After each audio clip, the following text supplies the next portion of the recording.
할렐루야, 오늘도 좋은 날입니다. 잠언 4장 5절에서 9절 말씀 묵상입니다. 오늘은 지혜가 제일입니다 라는 제목으로 말씀을 나누도록 하겠습니다. 5절과 8절에서 솔로몬이 얼마나 지혜를 갈망하고 사모했는지를 알 수가 있습니다.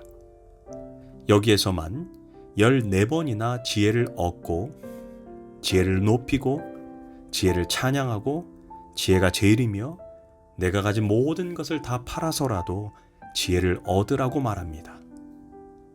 얼마나 솔로몬이 지혜를 사모했는가를 짐작할 수가 있습니다. 열왕기상 3장에서 솔로몬이 왕이 되자 가장 먼저 취한 행동이 무엇입니까? 바로 하나님께 1000번제를 올려드렸습니다. 사실 솔로몬이 왕으로 취임했으니 얼마나 할 일이 많았겠습니까? 도대체 내가 다스릴 나라의 규모가 어느 정도이며 재정 상태는 어떠하고, 또한 세금 징수와 지출은 어떻게 되고, 또한 자신의 세력을 확장하기 위해 힘이 될 충신들을 등용해야 합니다.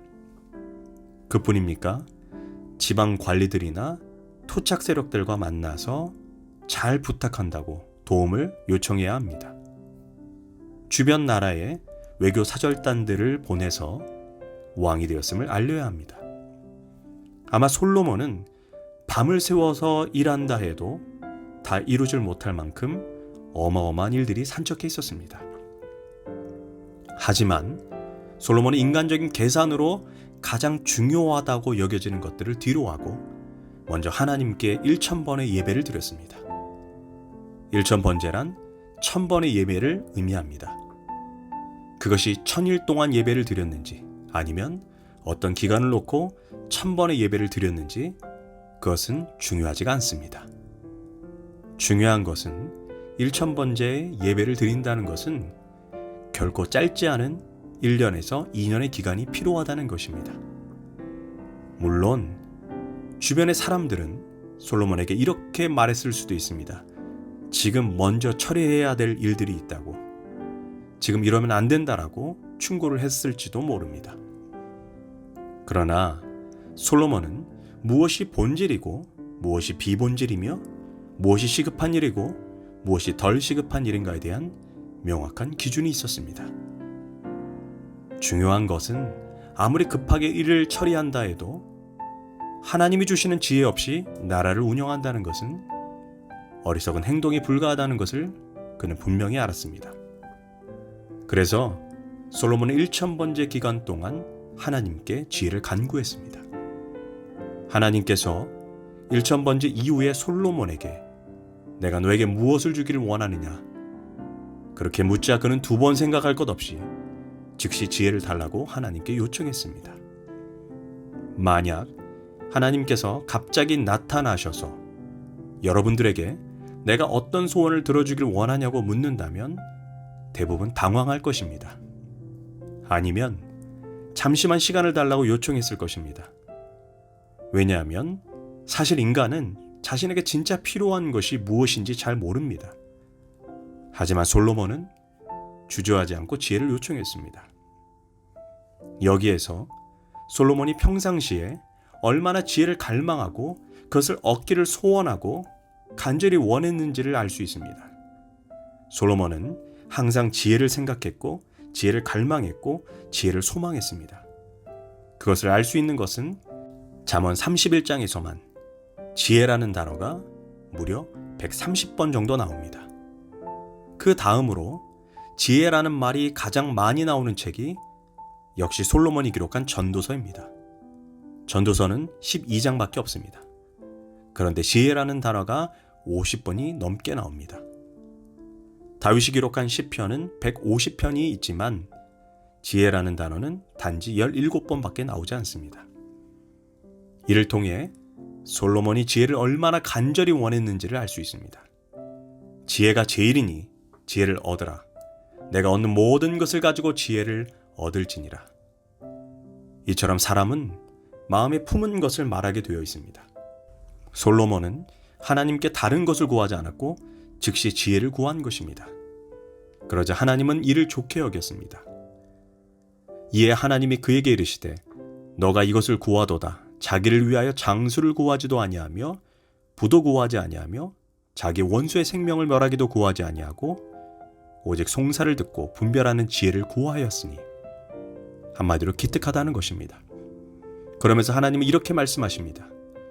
너가 바른 것을 구했으니 부와 명예, 영화도 주겠고 일평생 너와 같은 자가 없을 것이다. 우리가 여기에서 알게 되는 것은 하나님께서 가장 기뻐하는 기도가 바로 지혜를 구하는 기도입니다. 우리가 하나님의 지혜를 구하면 하나님께서 이 땅에 살아가는 모든 필요를 우리에게 덤으로 채워주시는 것입니다. 그래서 우리도 다른 것을 구하기에 앞서 먼저 솔로몬처럼 첫째도 지혜, 둘째도 지혜, 셋째도 지혜를 구해야 합니다. 그런데 오늘 본문에서 우리가 눈여겨봐야 하는 것은 솔로몬이 지혜를 인격처럼 표현합니다. 6절과 8절에서 지혜를 얻으며 명철을 얻으라. 지혜를 버리지 말라. 지혜가 너를 보호하리라. 지혜를 사랑하라. 지혜가 너를 지키리라. 지혜가 제일이니 지혜를 얻으라. 내가 얻는 모든 것을 가지고 지혜를 얻을지니라. 지혜를 높이라. 그리하면 지혜가 너를 높이 들리라. 만일 그를 품으면 지혜가 너를 영화롭게 하리라. 지혜가 아름다운 관을 내 머리에 두겠고 영화로운 면류관을 내게 주리라. 인격의 특징이 무엇입니까? 인격은 자신을 존중하는 사람을 존중합니다.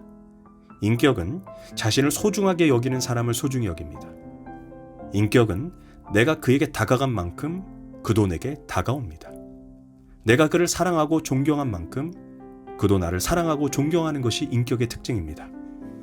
이처럼 지혜가 인격과 같다는 것입니다. 지혜는 어쩌다 한번 구한다고 저절로 오는 것이 아닙니다. 또한 내가 지혜를 받아도 그만, 안 받아도 그만이라는 자세로 지혜를 얻을 수는 없습니다. 우리는 솔로몬처럼 지혜를 환영해야 합니다. 지혜를 모셔드려야 합니다. 지혜를 갈망해야 합니다. 지혜를 간절히 원해야 합니다. 내가 가진 모든 것을 전부 팔아서라도 감추인 보화를 얻는 것처럼 지혜를 갈망해야 합니다. 그럴 때 지혜가 찾아오는 것입니다. 놀라운 것은 신약에서 사도 바울은 예수님을 이렇게 표현합니다. 고린도전서 1장 30절에서 예수는 하나님으로부터 나와서 우리에게 지혜가 되셨으니, 우리가 가진 모든 것을 다 팔아서라도 우리가 얻어야 할 감추인 보화가 바로 예수 그리스도입니다. 놀라운 것은 우리가 거듭날 때 성령님을 통해 예수님 우리 안에 거주하십니다. 그 예수님이 우리에게 지혜가 되신다는 것입니다. 찰스 웰던 목사님이 쓰신 책인 예수님이라면 어떻게 하실까라는 책에서 이렇게 말합니다. 우리는 매 순간 예수님께 질문해야 합니다. 용서의 문제 앞에, 비판의 문제 앞에, 분노의 문제 앞에, 자녀를 키우는 문제 앞에, 선택과 결정의 문제, 자신을 알아주지 않는 사람 앞에 예수님이라면 어떻게 하실까? 그때 우리의 지혜가 되시는 예수님이 우리 인생의 가장 올바른 길로 인도해 주실 것입니다. 기도하겠습니다. 주님은 내 안에 계신 지혜이십니다. 내 인생길에서 성령님을 통해 내 안에 찾아오신 예수님이 내 삶의 중심이 되시고 그분의 뜻에 순종하는 지혜로운 삶을 살게 하소서. 예수님의 이름으로 기도합니다. 아멘.